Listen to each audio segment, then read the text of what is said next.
with her corporation, Muppin Incorporated.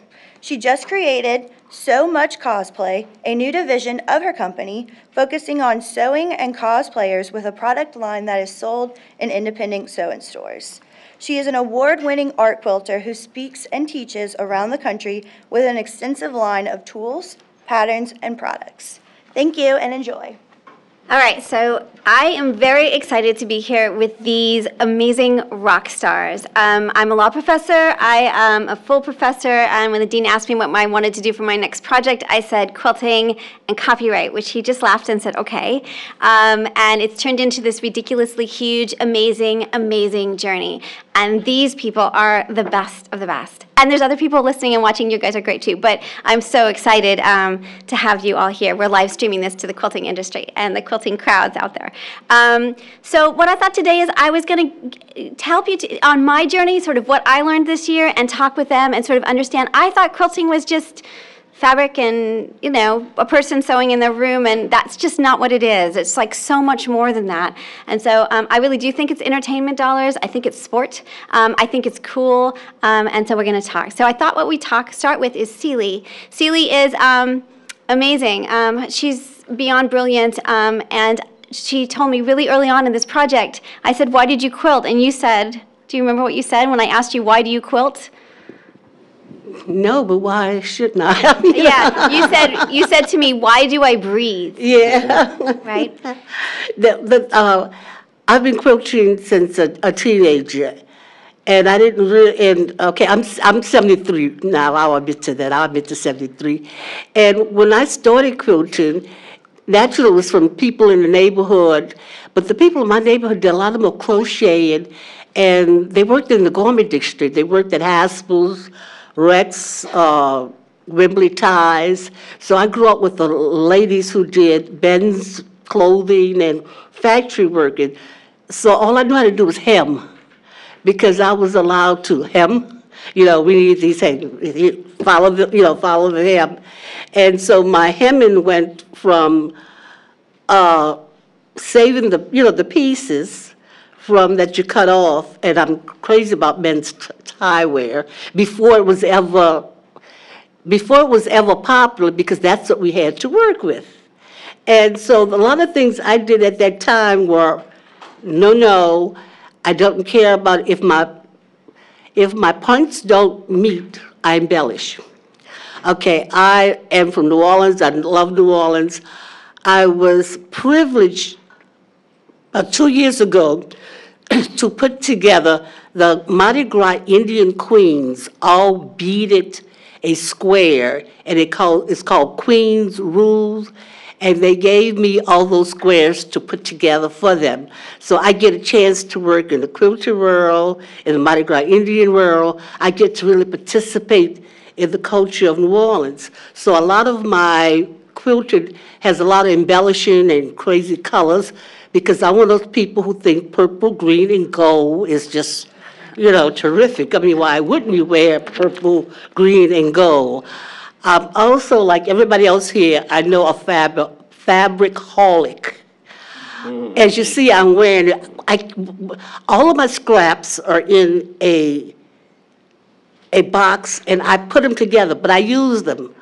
I will make blouses, I will make jackets, and especially when it comes down to baby blankets, and really for adults, when you like a lot of color, and you could just put it together. Now, I'm gonna interrupt you for just a second. So what's interesting about Celie, and what's so amazing about Celie, is that she is like commissioned by Coca-Cola to make quilts. Her stuff is hanging all over the place. She's like this art quilter who's like known and famous and amazing. And what does she do? She teaches regular people to quilt. She tells them it doesn't matter if use your creativity. It's all going to be okay. And she's in her community quilting as well. And you're the epitome of what this industry is, both amazing artist and also ground level with the community. And I just beyond adore you, and I love sort of what you do and who you are and how you make all of us, I see Edith in the audience and others, we feel like we can do more and be more creative because you let us have that freedom. So we're just at introductions, but that's why you're here, because you are quilting for me. Well, what we do, our group, and it's part of our group with the Beecher Memorial United Church of Christ Quilt Group. And as our project, the only thing you need to join, you have to make 2 charity quilts. Well, right now it's 6 charity quilts. Every year we give quilts to the foster care system of New Orleans. We keep those in our communities. This year we gave 86 quilts to the foster care system of New Orleans. And it started off, well, new people have to come with 2. Older people, when I say older people, I mean, if you're new to the group, we'll let you do 2 that year. But you've been in a group, we try to get 12 from you. We're trying to beat that every year. You're very naughty, I have to say. We try to beat that every year. Unfortunately, with the criminal justice system, the child abuse and so forth, it's become, they look forward to getting these quilts every year.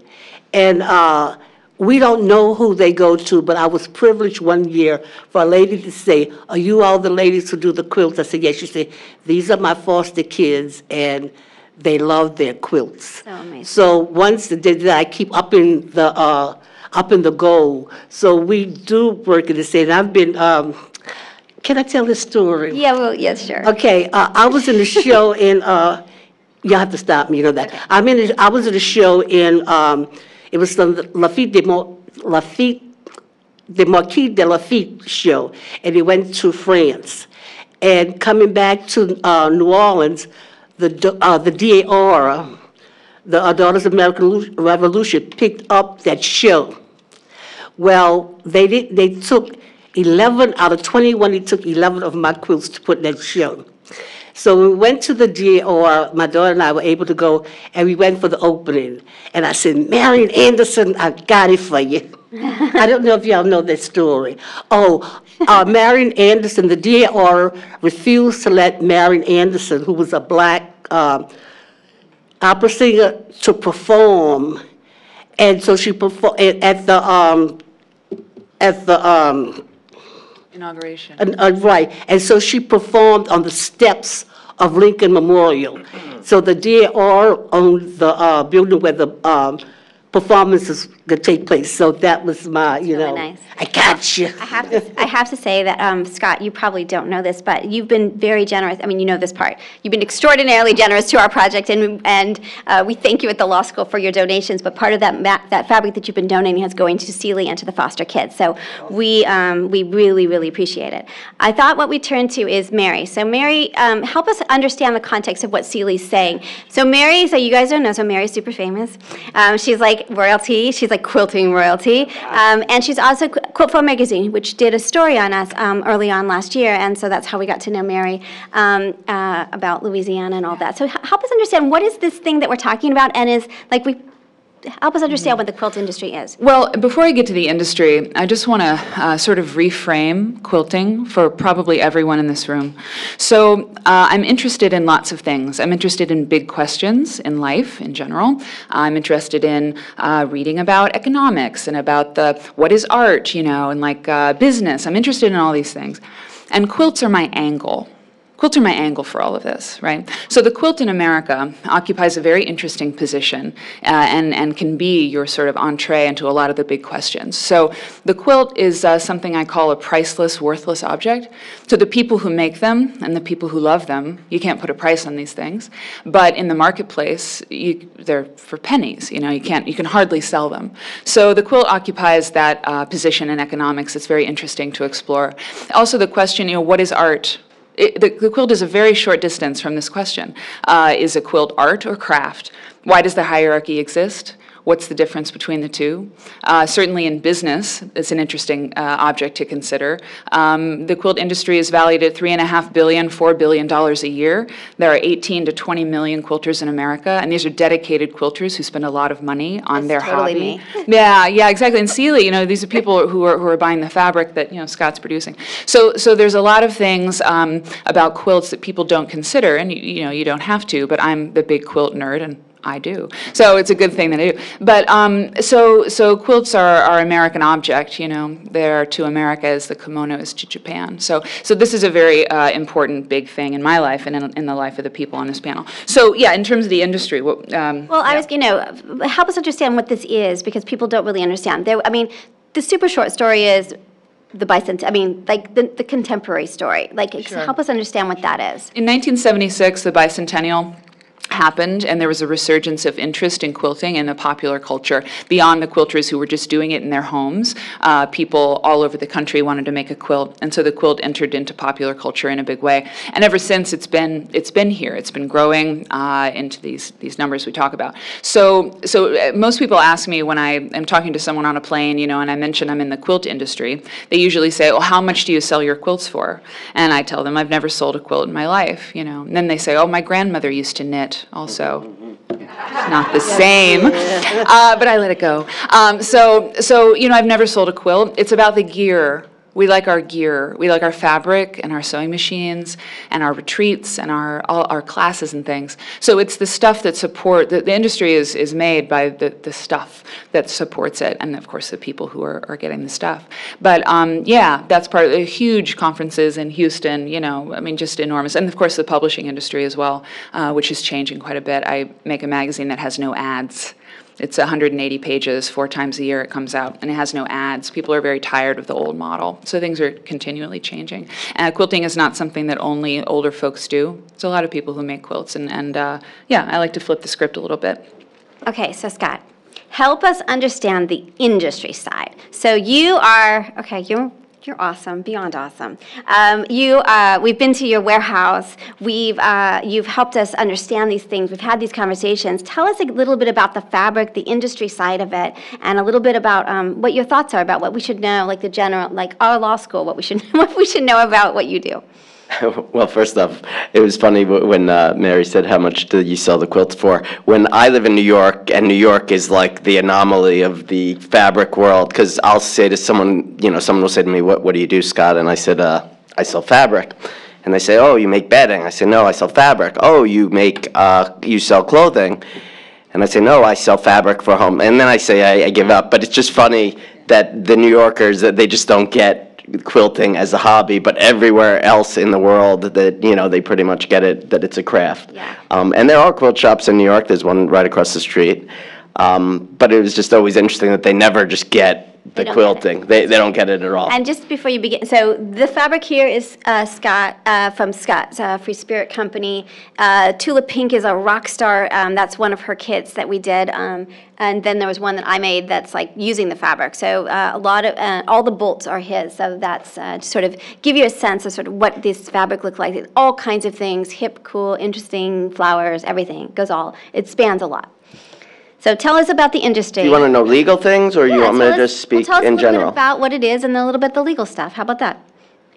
Well, okay. So I'm the 4th generation in my family business, and we started jobbing, which was basically my great-grandfather would go around in a cart and just sell odds and ends fabrics, which it then evolved. We then went into manufacturing of lady sleepwear and pajamas. When I was a kid, I was at the best freaking pajamas.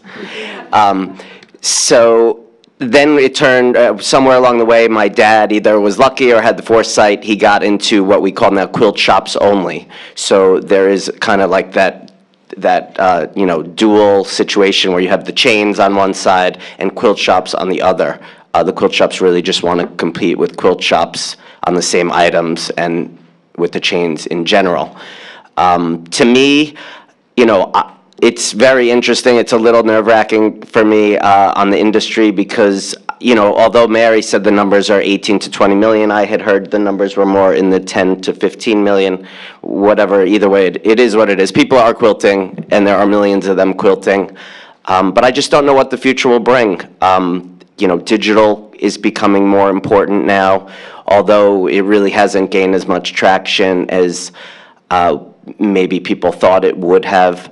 And now it's really more about the people who, the Tula Pinks and Kay Fassett, people who are very well known in our industry. Right, so I'm just going to interrupt you. So the people he's talking about are rock stars. So people line up like hours before to see them, collect their fabric. This is all Tula Pink. That's why I brought it. Yeah. She was in LA. She originally worked in LA in the music industry. She's got a kind of hip, cool vibe and this amazing thing. And Kay, same thing. So we see celebrity happening in the quilting industry just as we see everywhere else, right? People love celebrity, and that's super important as part of this industry, I would say. Yeah? I was saying to my wife when I come down in the morning to come here that the paparazzi was going to be outside, because we're not famous. We're famous in our own minds, in our own little world of 15 to 20 million people. Yeah, they are. So what else do you want to talk about? Well, I just want to sort of talk a little bit to Cheryl, and then we're going to open it up to sort of general conversation, if that works well. So Cheryl, okay, so we've got the quilting industry, we've got quilt tourism, we got all these dollars, and one part that we have, and you do both. You're in two different worlds. You're both in the quilting world. You were originally in comic books. Now you're also in the cosplay world. So can you first explain to us what cosplay is, in case people don't know, and how that sort of intersects with what's happening here? So, right. Oh, you're off. Okay. Hello. Okay, we'll see. So I worked for 20 years in comic book distribution, and while I was in that full-time position, that full-time career, I thought that was going to be, my job. I ended up going to many, many Comic-Cons, but I decided to quilt for myself as a hobby. So I was theater, was costumer, cosplayer, got this job and decided, okay, well, I can't cosplay for work anymore. I have to go and work in this corporate environment. Now I'm going to sew for myself. And so I went from cosplayer to quilter. And then I decided... let's just, I'm going to interrupt you. Explain what cosplay is in case people don't Right. know. So cosplay means costume play. And essentially what cosplay is dressing up outside of Halloween to go to events. Those events could be a Comic-Con, it could be a Star Trek convention, it could be the Renaissance Fair, it could be military reenactments, all sorts of different types of cosplay. And cosplay is a relatively new term for what it is. Back when I was cosplaying, it was not called that. You were just a bigger nerd than the other nerds. And so you really just, you were like, wow, you're like king of the nerds because you dress up as your favorite thing. And so here I get this job in the pop culture industry, can't cosplay for work, but decide to then move into quilting as a hobby. Then decided to start a side business in quilting. And now I have left the comic book industry and do my quilting and cosplay businesses full time. So it's just, while I was at these Comic-Cons, I would often hear in the quilting industry, like, where are all the young people who sew? And about 5 or 6 years ago, I was at Comic-Con and I was talking to these young cosplayers, and I realized, oh my gosh, this is where the young people are who sew. And I do believe that they will eventually make the transition into the quilting industry and all the other garment industries, the home decor industries. They are just very passionate about making costumes right now. And they will transition, like I did, to the other industries that we all enjoy. So, yeah, I think, cosplay is pretty prevalent. It's really... It's huge. It's the Comic-Con industry, there are 900 Comic-Cons in the U.S. every year. They can attract up to 180,000 attendees. About 38% of those attendees are there to cosplay. So we're not talking about an insignificant number of people. And costuming in general is a $29 billion industry in 2019 if you include Halloween. So there's, for many businesses, for many entertainment businesses, you know you've made it when someone cosplays as one of your characters. That's kind of like a pinnacle, thing to have your, movie licensed into costumes and things like that. But when the nerds are making it, you've kind of reached peak pop culture. Scott, did you have something to add to Well, no, I don't want to ruin her subject, but I was putting my legal cap on, and by the way, I'm having flashbacks about law school. There definitely are some legal issues that I encounter frequently. First off, the first one is less important, but contracts are huge. We're doing contracts all the time, and that is one area where my legal career definitely comes in. But what's more important and more interesting is, I think this situation with copywriting. We've had a lot of situations where we have people copying our designs and vice versa. And I don't mean vice versa. We're copying other people's lines. We're trying not to. But we just got a big, very large settlement with a very large public company that copied some of our designs. And what's interesting is, you mentioned when you introduced me all the names of my companies. We have so much fabric. Our companies, we produce 50 lines per company per year, which is 200 or 300 lines. We don't have the capacity or the manpower to copyright every one. So in the situations that we've been in, when we discover that someone's copying our design, we will then copyright it, which limits our legal protections on that side. Actually, I just saw something came out from the Supreme Court. Yeah, I've got to read more into that. Yeah. But the point being, we copyright it after the fact, which limits our reward or the punishment to the other people, but it still allows us to protect and defend and potentially win settlements from these people, and that's just how it works. Some other companies I know do copyright all their designs, They which register would them. Yeah. would seem massive. Yeah, that would be. There's a, oh, yeah. Yeah. Oh, okay.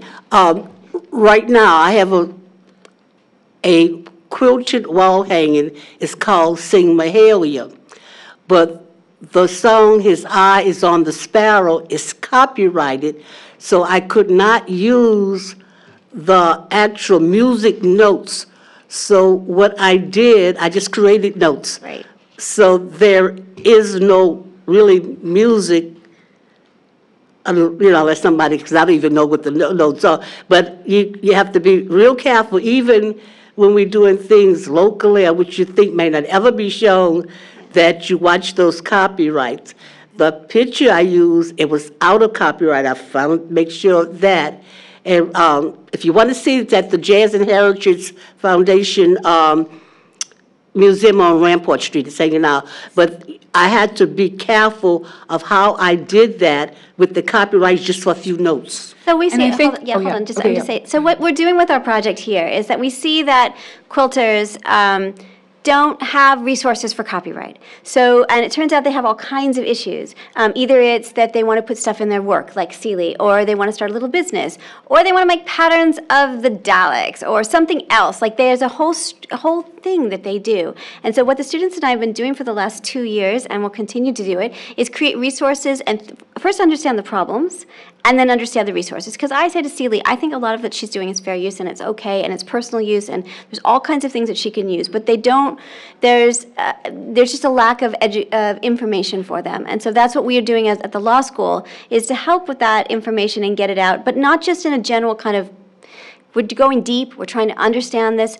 What we should do with clients, right, is really understand what your clients' needs are and what they have, what the issues are, and then give them resources to be able to do that. So. I think that part of the problem from my position in the industry, and I've been working almost 11 or 12 years now, is people see quilting and the quilt world, sort of toothless, and the grandmother thing, which, by the way, is so insulting. It's like grandmother, she's the backbone of America. Give her some credit. It's like, oh, quilting's just done by grandmas. Yeah, you better hope they're making quilting quilts for you. But anyway, so I think, like, my last name is Fons, and my mother's last name is Fons. And my mother and her business partner, Liz Porter, were Fons and Porter. And they started the public television show, and they started the magazine, the #1 selling quilt magazine that ever has been, 350,000 circulation when they sold it in 2006. So my mother, and the Fons and Porter name is kind of a Betty Crocker name in the quilt industry. And no one really expected Fons the Younger to come along and want to do this too. So at a certain point, you know, I mean, I didn't really get good counsel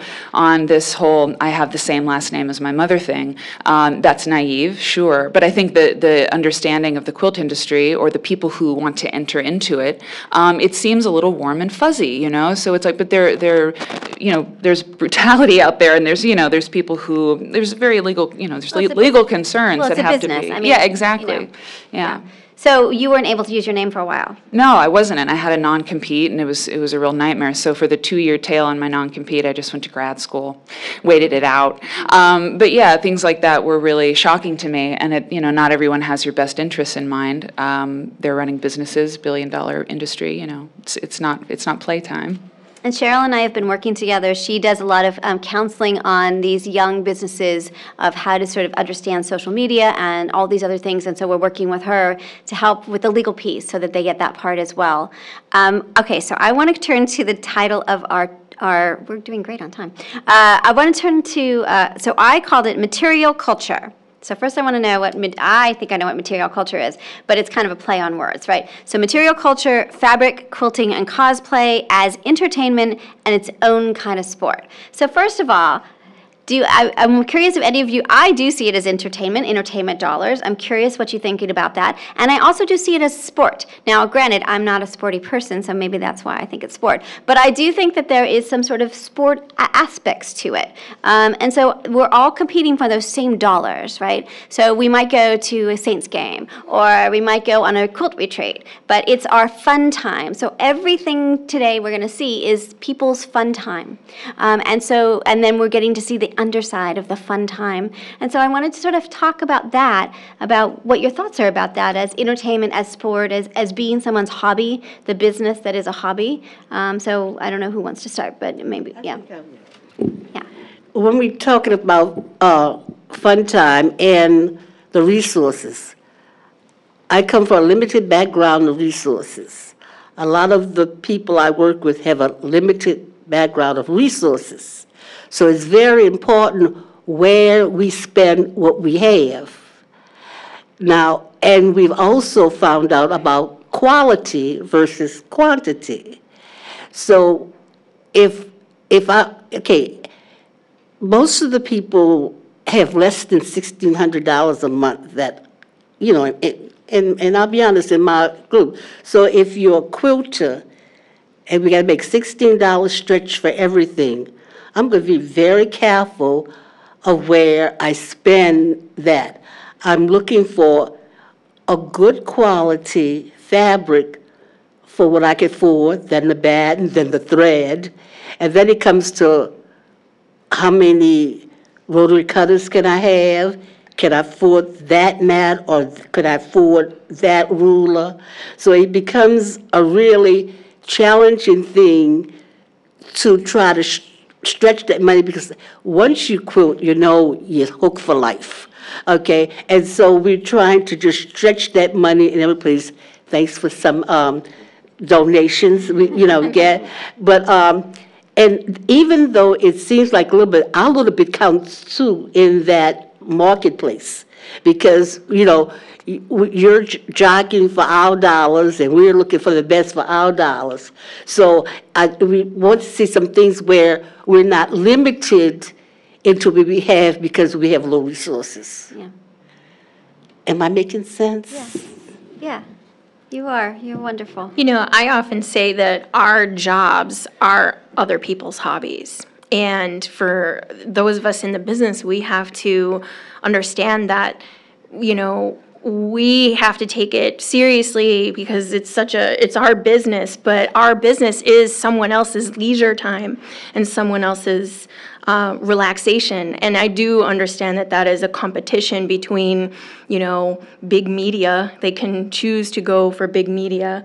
They can have a Netflix subscription, or they can buy more fabric. The thing is that they have it all. I don't think there's a choice between all of it. We all have Netflix. We all are watching Amazon. We're doing everything, right?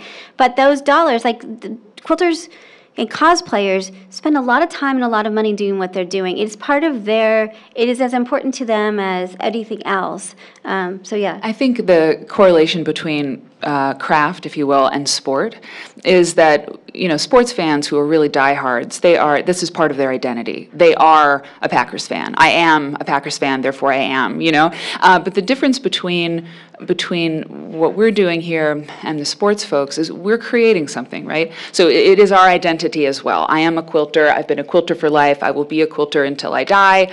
This is what I do. And so sports fans, great, but we're producing something, and it's a quilt, so it's deep, it has deep, nostalgic, sentimental value. And so if you're a quilter and that's your identity, it's a different kind of sport, because you're producing and it's emotional. Of course, Packers fans they're pretty emotional too. But this is slightly different from sport, just in the meaning. I think the meaning and the material, the material that's produced.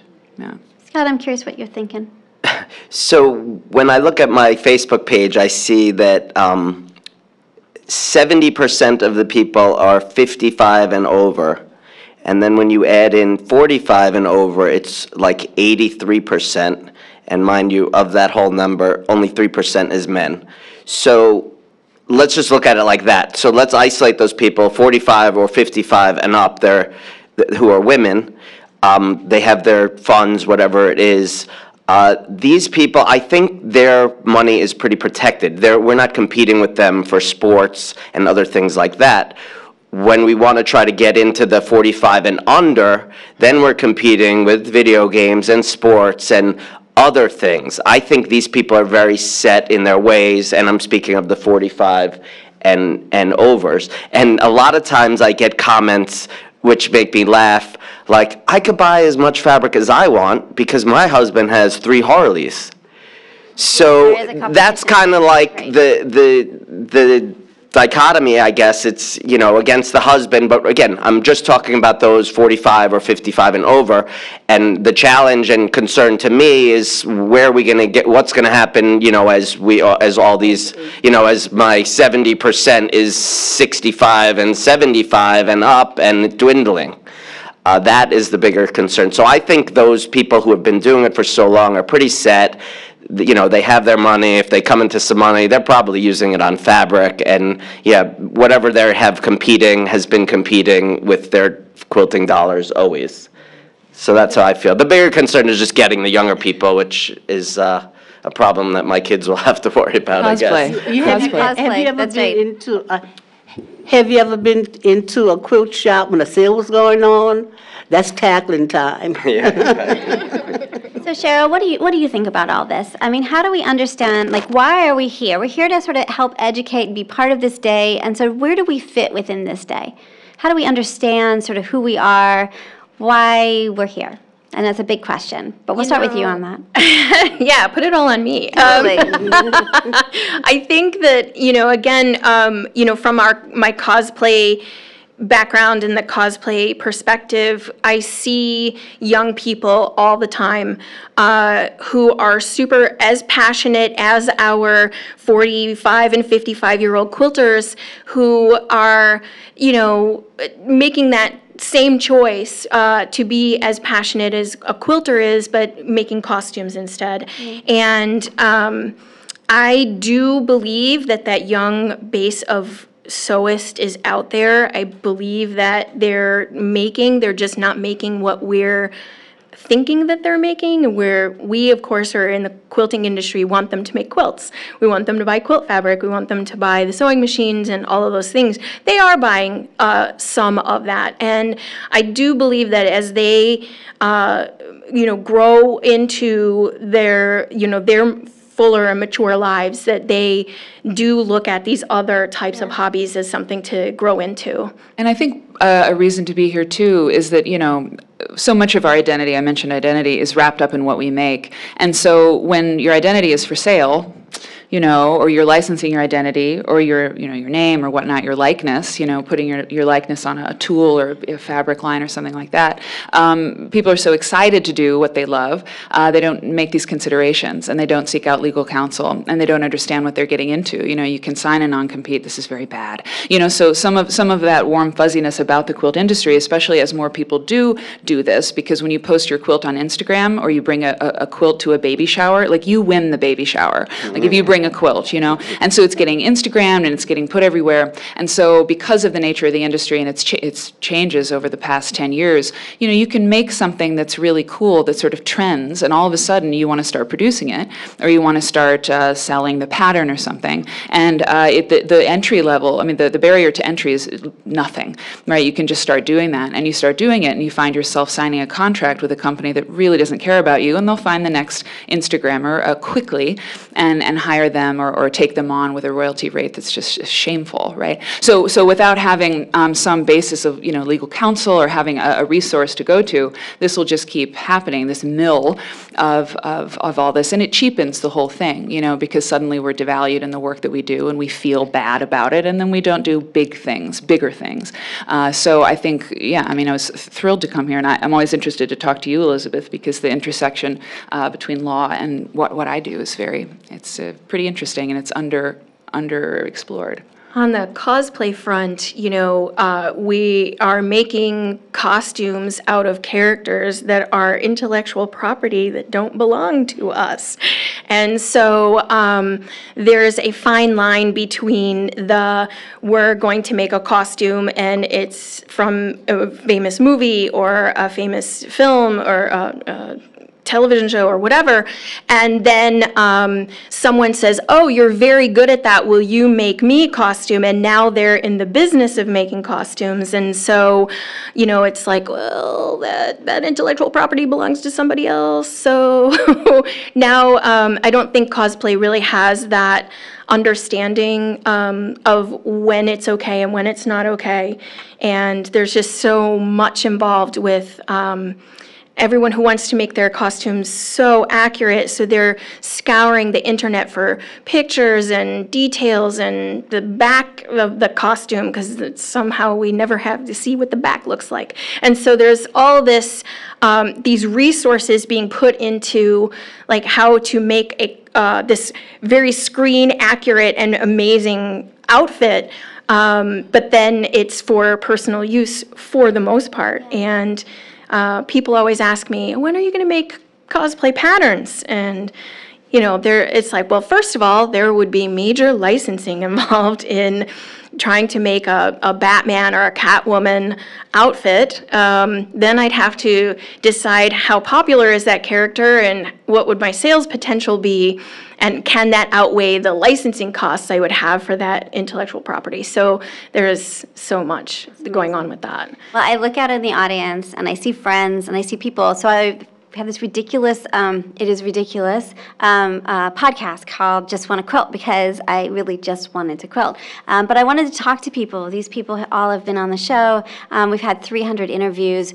We have a lot. There's a lot. It's just a lot. It's a lot. It's a little overwhelming. But I look at Dale. I look at others that have been on the show, Gigi and others, Andy in the audience, and Judy and others. And I think, what I think about today is that these two panels that we've had, and we're going to talk some more, these are people who are doing things and they're not always sure where the lines are or what the law is or how to think about these things, but they love what they're doing. And so they're the super fans. They're the fans that care the most. And I think that it's interesting, and I think that they need more resources and more understanding that a lot of the things they're doing, at least I'm a little afraid Dale's going to be like, no, just kidding. No, we have conversations. So I want you off on my panel right now.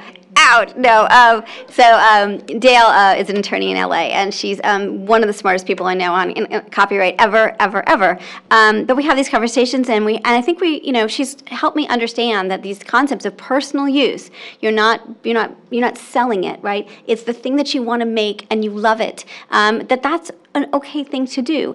And to understand that is super, super important. It's that moment of the selling. And so we're trying to understand sort of low commercial use, high commercial use, infringing uses. And that's complicated in our world because everyone can sell. Everyone can make things. And I think what we're seeing from our interviews is that the hobbyist feels the pressure of social media. I don't know if Dorian's in the room, sort of influencers. So we'll have another panel later on talent and influence, and one of the people's influencers. We're going to hear from Jeff Frost and his about what the industry is. These are all the people who are loving the industry, loving what they're doing, and sort of it's their sort of response back to it. So I think what we're here to say is like this industry supports the people who love to make the things because they love the shows or love all of that. This allows them to do that. And so that's why we're here. So now, my question is, first of all, I don't play sports.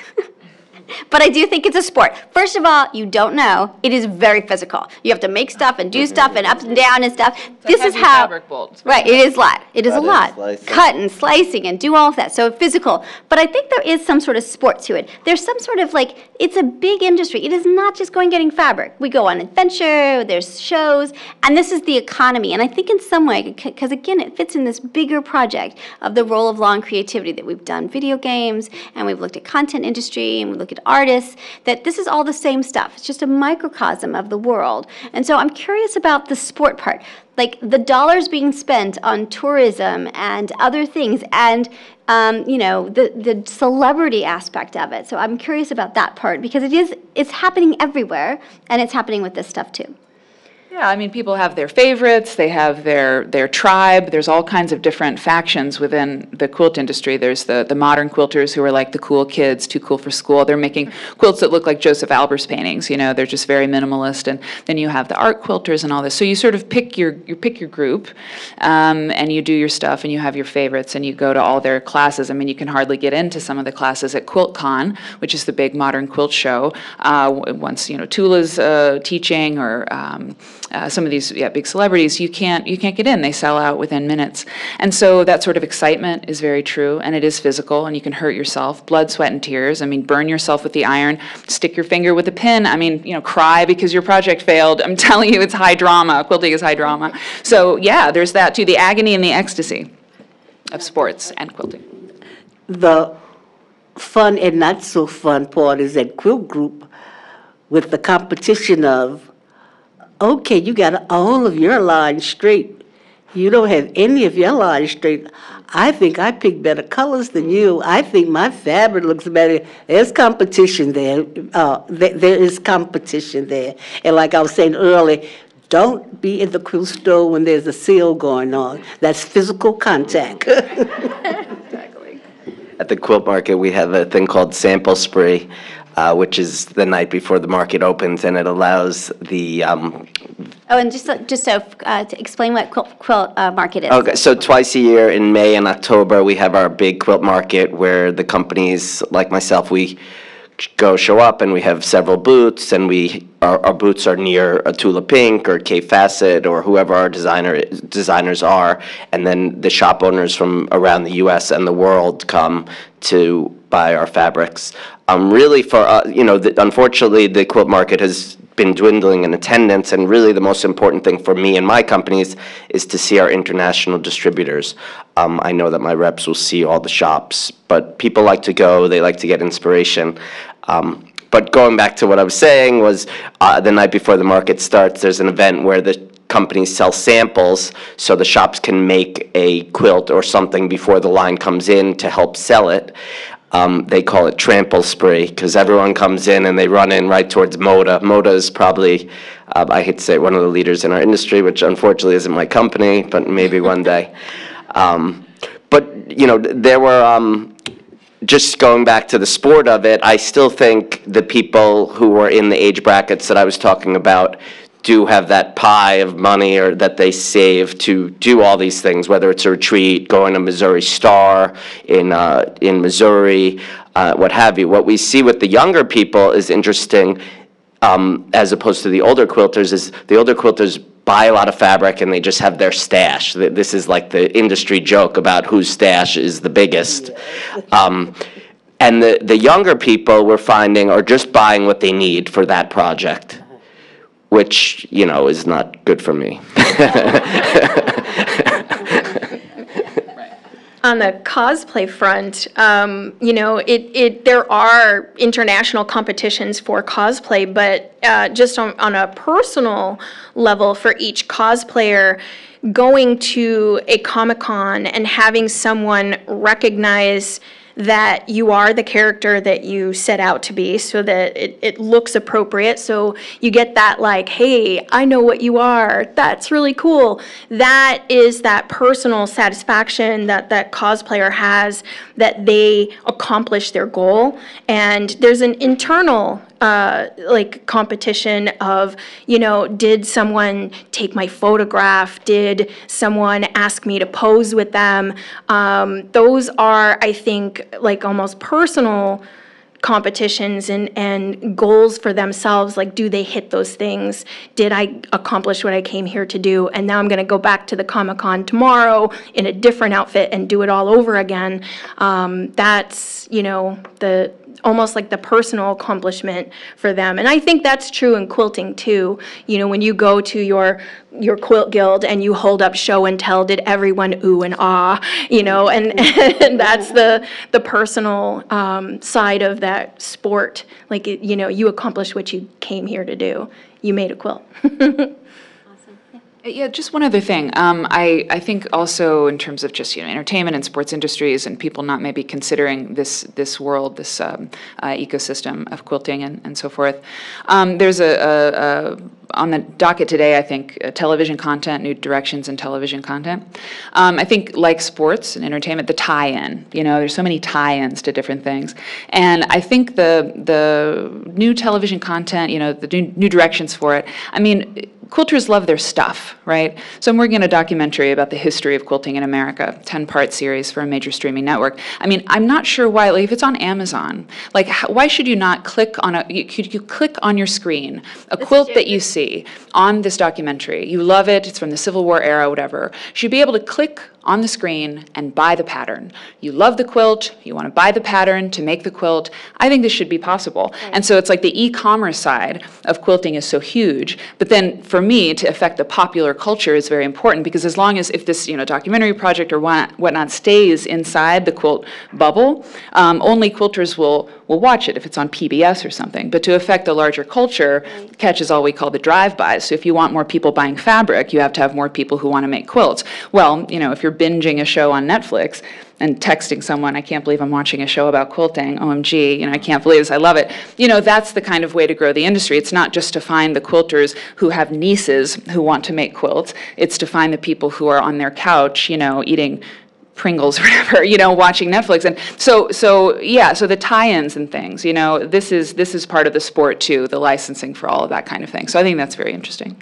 No. Okay, so what I've learned, here's a couple things I've learned this year. First of all our major people, that's probably true in a lot of industries, all started around 2006, 2007, and now are our industry leaders. This is true of all of you on this, except for Celia, who's been a little longer, just a little, which is kind of remarkable. They all have a huge social media presence, which is true of all of our celebrities.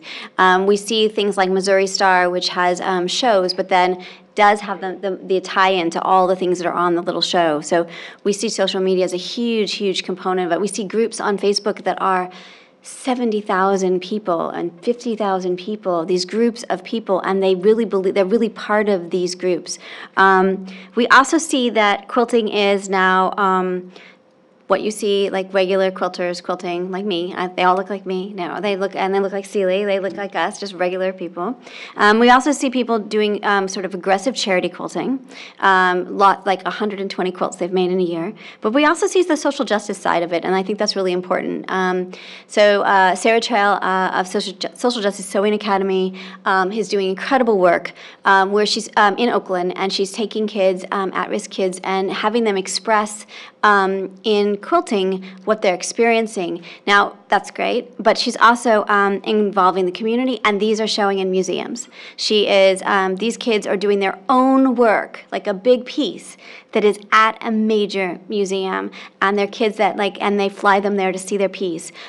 There's a lot of, after Trump got elected, a ton of threads of resistance. We should have had a slideshow. I should have had your slideshow.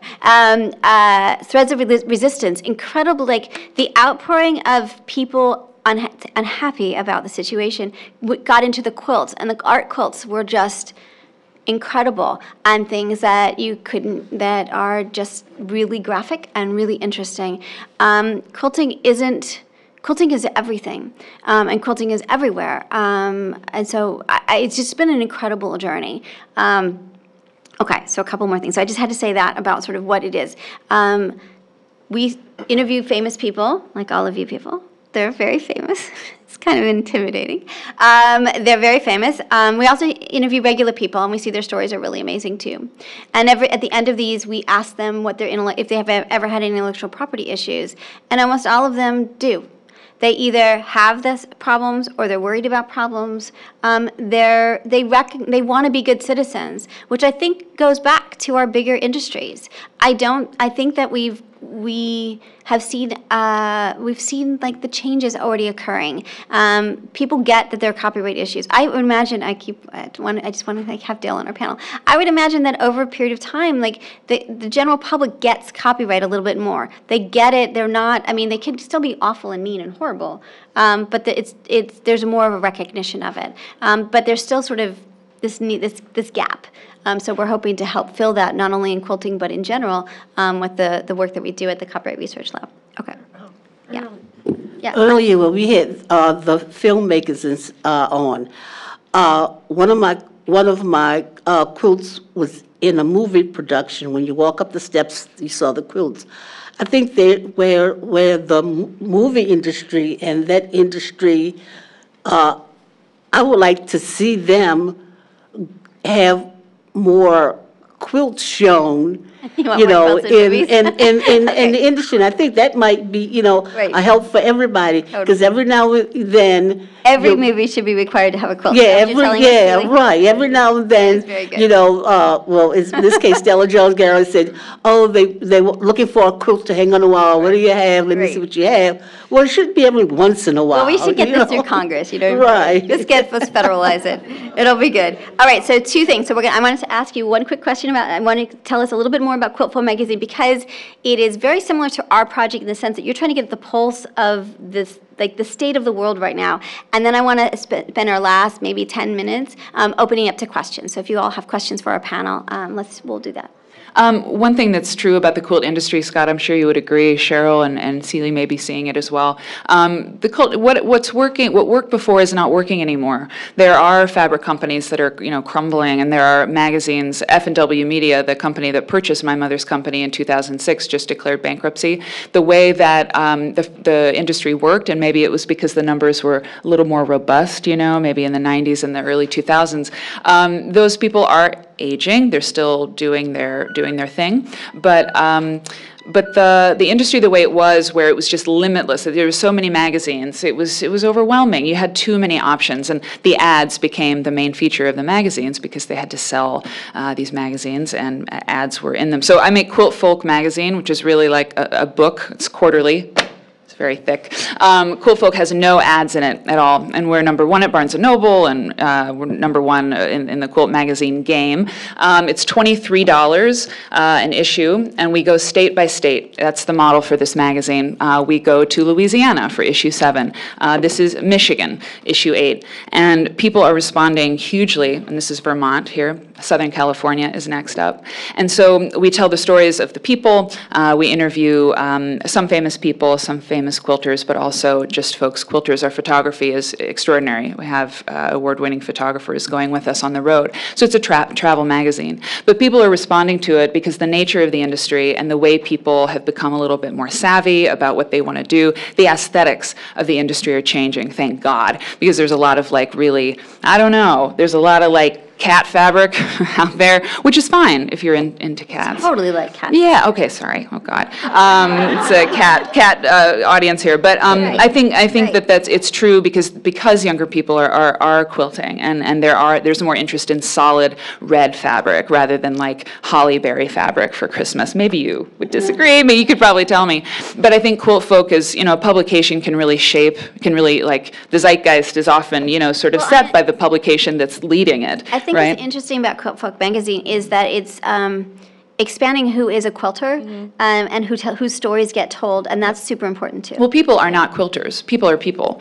You're a person first, and then you're a person who likes to quilt. So telling the story of the whole person becomes very important to me, right? Cool. I would open up to questions if anyone has any questions in the audience. Anyone have questions? Or you're like, no, just keep talking. Any questions? No? No? Come on. No? Okay. I have a question. Yeah. I guess for everybody, but maybe for Scott specifically. I know like you run a large fabric company, and you all work in a industry that's filled with derivative works, and everything's very blurry. And I was wondering like how protectionist are you? Like you have restrictive licensing in fabric, but I know there's like really no like community standard about what you can and can't do with certain things, and I wonder like how you address that issue. So when you buy fabric, what can you do with it? We're pretty lenient with our fabric. The bigger issue is the mass production. What I was thinking about earlier was the kind of the licenses, whether it was like NCAA or NFL. I know that, like, for example, they will not allow you to sell more than one bolt to a customer because they think that if they buy two bolts that they're making blankets and selling something, and maybe that college already has a legitimate manufacturer of blankets, so they need to protect that. So that's actually was kind of interesting. I get emails all the time, can I'm making one quilt, but no one really does mass. And we do have some manufacturers that we work with, and we usually have to ask the licensed designer if it's legit, if it's okay for them to use it. I mean, obviously, they want to sell the fabric. But for our own unlicensed stuff that we create in-house, we're pretty lenient. We want people to make stuff. I'm personally, I'm a believer in free markets and things like that. I don't want to stifle people and hold them back. So whenever I get an email, I'll say, yeah, no problem. Awesome. Other questions? And for anyone who wants to answer, what social media platform are you getting most of your engagement from your followers or the rest of the quilting community? Say it together. Instagram, right? For quilters, Instagram, for sure. It's crazy. And when Kelly Clarkson announced that she made a quilt for everybody on The Voice, she made her fellow judges a quilt, the quilt intranet went bananas. Because anytime somebody famous does a quilt thing and posts it on Instagram, it's like, it's crazy. So yeah, Kelly's a fellow quilter. But anyway, so Instagram would be my answer. For me personally, it's Facebook. I actually am just getting into Instagram, but our companies, each of the companies have sites, and they're probably more popular on Instagram and Facebook, less so Pinterest and what else is in Twitter. It's fabric. I'm going to say something about fabric, and it's not so exciting. I think On those platforms as well? a lot. Sorry, say that Can you again? find patterns on those platforms as well? Like, are patterns available on Instagram or maybe Pinterest? Or Yeah, there's everything you can The imagine. quilt, in there. the quilt Yeah. appears, and then you go and find the pattern. Yeah. So just as an aside, our companies on their websites, we offer free projects that we create that are really for the public. We want everyone to be able to use them. That's where our way of helping the shops sell our lines by feeding them an idea or multiple ideas of what could be made with the fabric with the instructions to create it. So we don't protect those. In some cases we might, but we don't, because we want people to make the quilts, as many as possible, and use fabric. I think on the cosplay side, we are more active on Twitter and Instagram than we are on Facebook. The younger demographic isn't as prevalent on Facebook as they are in the quilting industry. So for my two businesses that I run, I have a quilting business and a cosplay business. My cosplay business is booming on Instagram, but my quilting business isn't as popular on Instagram as it is on Facebook. And I think the Facebook demographic pushes higher on the quilting side on Facebook than it does on Instagram for me and for what I do. But cosplayers are definitely Twitter and definitely Instagram. And it's interesting because Instagram, obviously beautiful pictures, and so quilting really appeals to that. And so we get the sort of the 30 to 50 crowd on Instagram, I would say.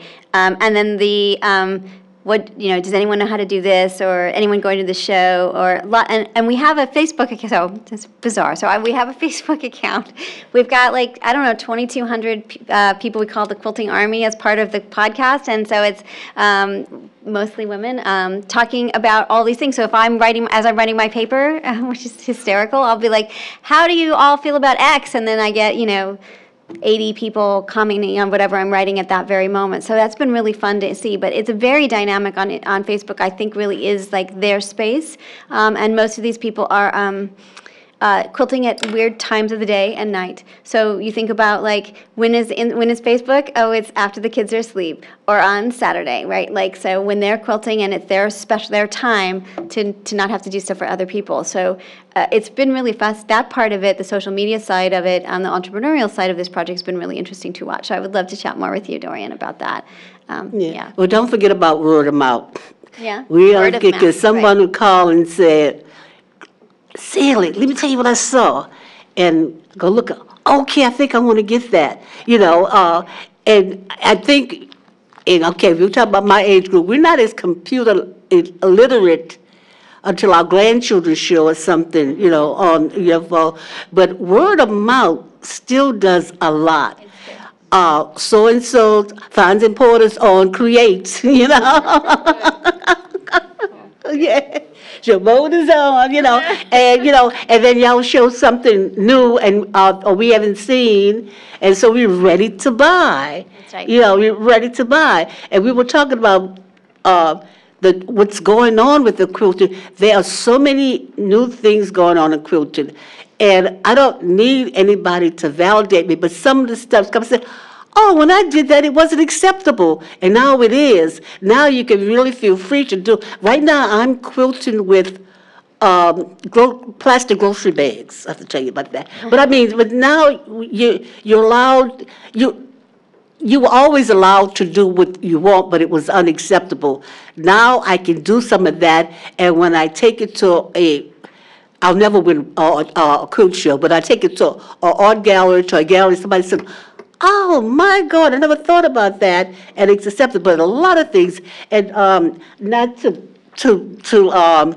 we just love these ladies, you all. We watch them all the time. We watch their mother, and but they bring a lot to like you said, the name recognition, and the type of creativity.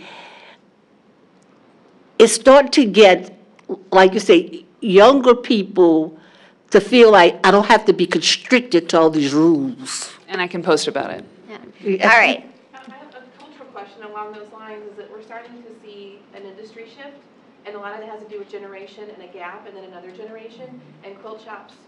Most of us equate with that's where our culture is, where we come from. But now we have quilt shops dying off really quickly because of the shift. Do you think that quilt shops are going to be a thing of the past, and we're going to move into a different age, or? Yeah, so it's interesting. So Andy Varney is a sewing doc. She's got this really awesome program, and we're working with her tomorrow on all of that. And she also had a quilt shop, which is really, so this is interesting. So yeah, this year we had 2 of our quilt shops close in New Orleans. We had 4, so now we have 2. And Scott's going to both of them today, because I asked him to.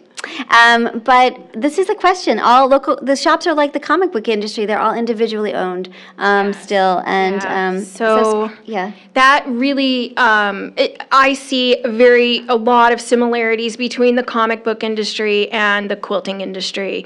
And one of the major, things that combine them, or in my mind combine them, is that the stores are independently owned, and they are, they're mom and pop type businesses. They're independent retailers. So there are really no mass chains of those stores. There may be 2 locations or 3 locations at most. I think in the comic book industry, there's one that has maybe 10 or 12, and that's like the guy. quilting, it's very rare to see a quilt shop have more than one location. And so everyone in the comic book industry, here comes digital publishing. Oh my gosh, here comes the death of the comic book store. They're all going to die out. What are we going to do? And comic book stores scrambled, and no one really stopped buying any comic books. They were still buying paper comic books and going to comic shops. And comic shops have had a decline, but they are still surviving. Those stores are still in business. And I do think that similar thing is happening with the quilt industry, that people think that, oh, well, they'll just buy online, or they'll go into that, onto the online space instead. And I do believe that I still like to feel fabric. I still like to touch fabric. I still like to look at the repeat of the pattern. I need to see that in person, and I want to touch it. And I do believe that that means that our fabric stores and our quilt shops are going to stay in business. But So we're running out of time. Scott, Yeah. do you have any final words on that? I'm really curious what your thoughts are about that. I've been saying for a long time, this industry is oversupplied in everything. Suppliers like myself and my family, we are a consolidator. We buy all the companies that we have were purchased. So I guess we kind of took them out and shrunk them up a little bit, but there needs to be more consolidation in the industry. There were also too many shops because, as Mary said in the beginning, she said about 15 to 20 million. I've heard that it's closer to 10 million, and with that, it needs to shrink. Do I think quilt shops are going away? I don't. I think there may be some that will go away and, people will age out. But, it reminds me, a lot of the people like to go and hang out at the quilt shop. So it's a place to be. I actually just posted something the other day. I said to people, if you want to have your local quilt shop around for the rest of your life, you need to get your butt over there and buy some fabric and keep going there. Or if you're not going to buy, at least tell your friends, because if once they're gone, you're not going to have that person to get advice. You're in a bind, you're making a quilt, and you're almost done, and oh my God, something's messed up. I spent all this time, and now I need help. And that person's not going to be there anymore. So I hope they don't go away. That is, as I said in the beginning, I'm nervous about the industry in general because, things happen so fast now. I mean, next week all of a sudden all quilt shops could be gone and everyone's on the internet. That's not going to happen, but it just is happening very fast. And some will go down, but I think in the end there will be a nice balance of quilt shops and online. So final word, 30 seconds. In a dynamic industry, things will wax and wane, out with the old, in with the new. Someone will come up with a brilliant way to do quilt shops and change everything. But we will always be quilting, which is why quilting, it's this, standard bearer for so many things. I mean, you can't wrap a baby in an iPad. This is what I like to say. So people will always be making quilts as long as people are made of flesh and blood, right? So we will need them. So let's thank our panel. Thank you so much. The way to become the most popular person in the world is make someone a quilt. Totally true. Celia, you're so right. Thank you again. All right. All right. Edith? Corey, Edith, can you help me with that? Oh, With the electionless people. All right. Okay. Oh,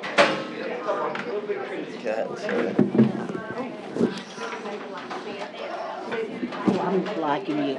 Just wanted to remind everybody, as is mentioned on the programs, we're going to have a 15-minute break now. So we have, there's coffee and snacks back here, and then we'll reconvene at 11:30. Oh, and beignets in the NPR right now, so we've upgraded the snacks for